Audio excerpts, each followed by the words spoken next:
Assalamualaikum warahmatullahi wabarakatuh. Perkenalkan, nama saya Andi Pratama. Di sini saya sebagai pemateri pertama, yang ingin saya jelaskan itu tentang perusahaan niraba ya. Nah, langsung saja, 2000 and fees. Dalam akuntansi perguruan tinggi dan universitas, jumlah penuh tarif standar sumbangan pendidikan dan biaya masuk yang diakui sebagai pendapatan. Jika seorang mahasiswa menerima beasiswa dari universitas yang tidak mewajibkan mahasiswa tersebut melakukan pekerjaan apapun bagi universitas, maka pihak universitas mencatat pemberian beasiswa ini sebagai pengurangan dari pendapatan, yaitu mengurangi pendapatan. Sebaliknya, jika mahasiswa tersebut melakukan suatu pekerjaan dengan universitas, maka pihak universitas mencatat beasiswa yang diberikan sebagai pengeluaran. Selanjutnya itu kompensi khusus pengakuan pendapatan dan pengeluaran. Akun-akun pengeluaran atau penghapusan sumbangan pendidikan dan biaya masuk serta piutang yang tidak dapat ditagih. Maksudnya D sama dengan penyisihan, K sama dengan piutang khusus. Pengembalian sumbangan pendidikan dan biaya masuk karena pembatalan mata kuliah. Yang dimaksud D sama dengan sumbangan, K sama dengan kas atau utang usaha. Masa akademik yang melewati 2 periode fiskal yang dimaksud D sama dengan kas, K sama dengan pendapatan yang ditangguhkan. Selanjutnya itu ada Public Colleges and Universities. Akuntansi dan pelaporan perguruan tinggi dan universitas negeri ditentukan oleh GASB 35. GASB 35 mewajibkan institusi ini untuk mengikuti standar lembaga pemerintah seperti GASB 34. Kebanyakan lembaga publik merupakan lembaga pemerintah bertujuan khusus yang semata-mata dalam aktivitas bisnis. Selanjutnya itu Private Colleges and Universities. PASP menetapkan standar akuntansi dan pelaporan keuangan bagi perguruan tinggi dan universitas swasta. Meskipun kebanyakan PT dan universitas swasta merupakan lembaga nirlaba, beberapa PTS berorientasi pada laba. Ada 3 jenis laporan keuangan yang diwajibkan bagi PT dan universitas. Yang pertama itu laporan posisi keuangan, yang kedua laporan aktivitas, yang ketiga laporan arus kas. Assalamualaikum warahmatullahi wabarakatuh. Perkenalkan, nama saya Hajar Aswad. Saya akan melanjutkan materi tentang penyedia layanan kesehatan. Lingkungan layanan kesehatan saat ini sedang mengalami sebuah revolusi. Biaya penyediaan layanan kesehatan yang meningkat dengan cepat memaksa sejumlah rumah sakit untuk melakukan penggabungan sesegera mungkin agar dapat mengkonsolidasikan jenis layanan yang ditawarkan. Biaya teknologi baru juga mengharuskan penyedia layanan kesehatan untuk mengevaluasi ulang misi mereka pada masyarakat yang seharusnya dilayani. Meskipun fokus utama bab ini adalah rumah sakit, pedoman pelaporan akuntansi dan keuangan untuk rumah sakit adalah sama dengan yang digunakan oleh seluruh penyedia layanan kesehatan yang termaksud di dalam ruang lingkup pedoman audit dan akuntansi AICPA untuk organisasi layanan kesehatan. Pedoman audit dan akuntansi untuk layanan kesehatan. Yang pertama, klinik. Yang kedua, pemeliharaan kesehatan bagi pensiunan. Yang ketiga, organisasi pemeliharaan kesehatan. Yang keempat, badan kesehatan yang memberikan layanan di rumah. Yang kelima, rumah sakit. Yang keenam, klinik bidan. Yang ketujuh, pusat rehabilitasi narkoba dan alkohol serta panti rehabilitasi. Akuntansi rumah sakit. Rumah sakit dapat diklasifikasi. Yang pertama, usaha yang dimiliki investor. Yang kedua, entitas nirlaba yang menutupi biayanya dengan menghasilkan pendapatan dari aktivitasnya. Yang ketiga, entitas pemerintahan. Rumah sakit swasta menggunakan pedoman akuntansi dan peraturan FASB, sedangkan rumah sakit pemerintahan menggunakan pedoman akuntansi GASB. Bab ini diasumsikan bahwa rumah sakit merupakan entitas pelaporan terpisah nirlaba dan bukan merupakan unit bagian dari organisasi pemerintahan atau swasta lainnya. Aktivitas operasi dilaksanakan dalam dana umum dan sejumlah dana yang dibatasi digunakan untuk mencatat aktiva-aktiva yang penggunaannya dibatasi oleh pihak donor. Akun dana umum untuk sumber daya yang diterima dan digunakan untuk misi layanan kesehatan rumah sakit yang utama. Dasar akrual untuk mengukur sepenuhnya seluruh beban untuk penyediaan layanan selama periode berjalan. Depresiasi dimasukkan dalam beban operasi, aktiva tetap dimasukkan dalam dana.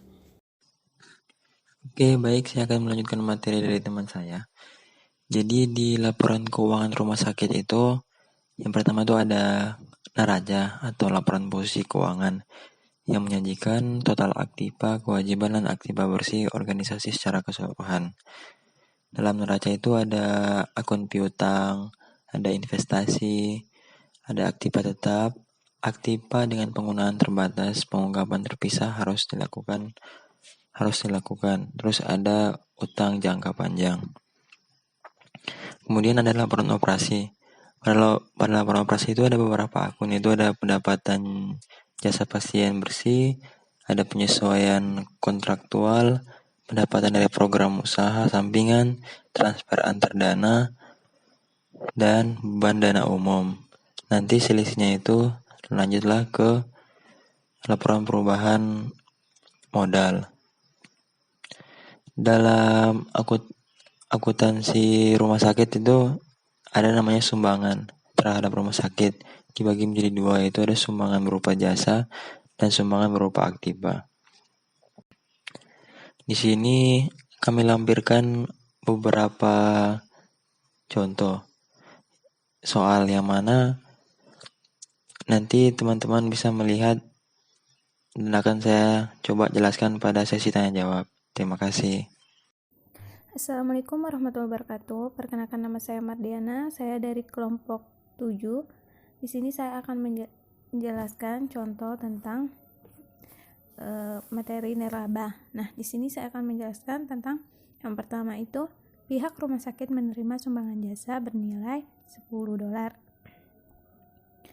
Nah, di sini jurnalnya beban jasa profesional lainnya pada pendapatan sumbangan jasa menerima sumbangan jasa.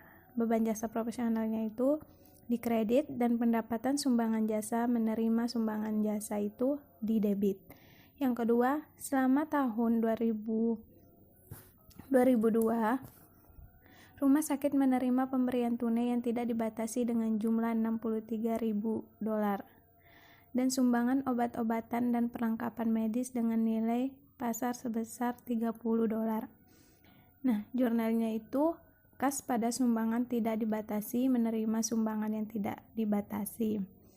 Kasnya itu dikredit dan sumbangan tidak dibatasi menerima sumbangan yang tidak dibatasi itu didebit.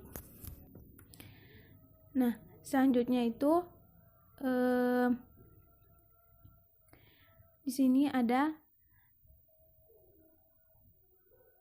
yang kedua itu, selama tahun 2002, pendapatan sebesar $10.000 diperoleh dari dana yang dibatasi atas sumber daya yang ditentukan oleh Dewan Pelaksana untuk keperluan perluasan aktiva tetap di masa depan. Jurnalnya itu kas pada pendapatan investasi dana yang ditentukan oleh Dewan menerima imbal hasil investasi yang tersedia untuk operasi berjalan. Nah, aktiva bersih yang dibebaskan dari pembatasan. Yang kedua, aktiva dari berbagai sumber yang tidak lagi dibatasi penggunaannya pada tahun 2002 adalah sebagai berikut. Jumlah dari dana yang jumlah 120.000 dan dana yang dibatasi dan terus uraian. Jumlahnya itu $120.000 dan bertujuan dari dana yang dibatasi, dana bertujuan khusus, dan uraian sumber daya untuk pendidikan dan penelitian. Nah,